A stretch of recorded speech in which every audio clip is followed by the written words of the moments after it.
এবারে স্যাভলন পরিষ্কার পরিচ্ছন্নতা আপডেট।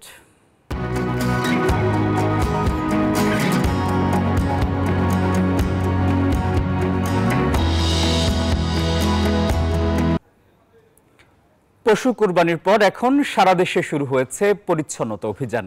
সেই খবর জানাতে চট্টগ্রাম ও রাজশাহী থেকে যোগ দিচ্ছেন সহকর্মীরা। আমরা প্রথমেই যাচ্ছি বন্দরনগরী চট্টগ্রামে, সেখানে আছেন নয়ন পড়ুয়া জয়। জয়, পরিষ্কার পরিচ্ছন্নতা অভিযানের অগ্রগতি সম্পর্কে জানাবেন।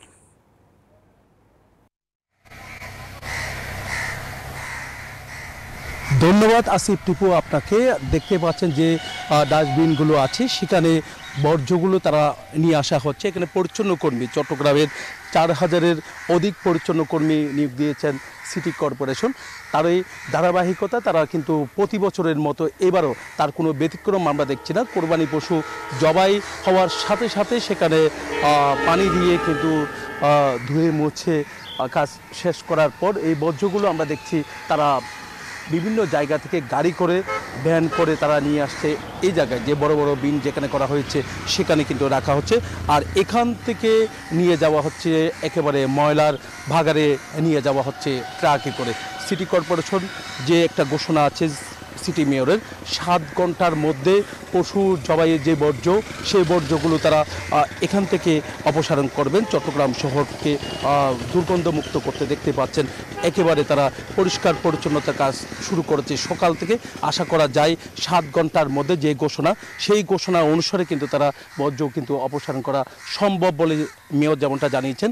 আমরাও দেখছি তাদের কাজ কিন্তু তারা দ্রুত সময়ের মধ্যে শেষ করার জন্য তারা জানাচ্ছেন। একটু পর কিন্তু মেয়র বিভিন্ন জায়গায় ভিজিট করবেন। এখানে ময়লা আবর্জনা যেখানে পড়ে আছে সেগুলো কিন্তু তারা মেয়র পরিদর্শন করার কথা রয়েছে বলে আমাদেরকে জানিয়েছেন। এই ছিল আমার এখানকার সর্বশেষ। ফিরে যাচ্ছি, আমার সহকর্মী অপেক্ষা করছেন রাজশাহীতে মর্তুজার কাছে।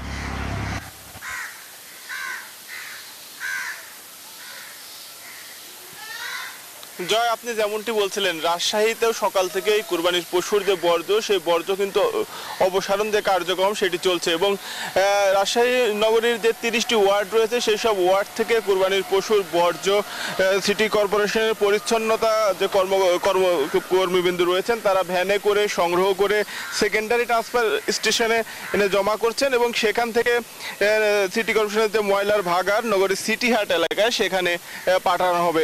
আর সিটি মেয়র জানিয়েছেন যে রাত 12টা থেকে 1টার মধ্যে কুরবানির পশুর সকল বর্জ্য অপসারণ করা হবে এবং কুরবানির পশুর যে জবাইয়ের স্থান সেখানে ব্লিচিং পাউডার ছিটিয়ে জীবাণুমুক্ত করা হবে। আমরা নগরীর বেশ কয়েকটি ওয়ার্ডে ঘুরেছি এবং আমরা দেখেছি যে অধিকাংশ ওয়ার্ডেই থেকে এই সিটি কর্পোরেশনের পরিচ্ছন্নতা কর্মীরা কিন্তু কুরবানির পশুর বর্জ্য সংগ্রহ করে যে সেকেন্ডারি স্টেশনগুলো রয়েছে সেখানে এনে রাখছে এবং মূলত সন্ধ্যার পর থেকে এই সেকেন্ডারি স্টেশন থেকে এই কুরবানির পশুর বর্জ্য সিটি কর্পোরেশনের ভাগাড়ে নিয়ে যাওয়া হবে। এই ছিল রাজশাহী থেকে সর্বশেষ। ফিরে যাচ্ছে আপনার কাছে আসিফ টিপু।